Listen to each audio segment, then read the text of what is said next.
આપણો ભારત દેશ એ ગરમ દેશ છે. ગરમી શરૂ થાય એટલે સામાન્ય માણસોના ઘરે એસી શરૂ થઈ જતા હોય છે.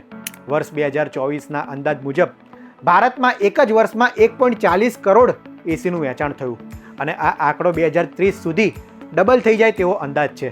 ઘરોમાં એસી સાથે લોકો પંખા પણ શરૂ કરતા થઈ ગયા છે. ત્યારે સવાલ એ છે કે એસી સાથે પંખો ચલાવવાથી શું વધુ વીજળીનો વપરાશ થાય છે કે તે ખરેખર વીજળી બચાવે છે?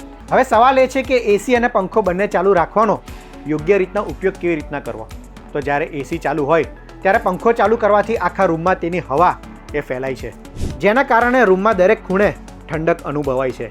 એટલે કે એસીને લાંબા સમય સુધી ઓછા ટેમ્પરેચર પર ચલાવવાની જરૂર નથી, પરંતુ પંખો ધીમી સ્પીડે ચલાવવો જોઈએ.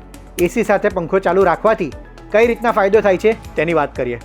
એસી જો આપણે 2 ડિગ્રી ધીમું ચાલુ રાખીએ અને તેની સાથે પંખો ચાલુ રાખીએ છીએ અને 8 કલાક સુધી જો આપણે એસી વાપરીએ છીએ તો રોજના 50 થી 100 રૂપિયા બચે છે.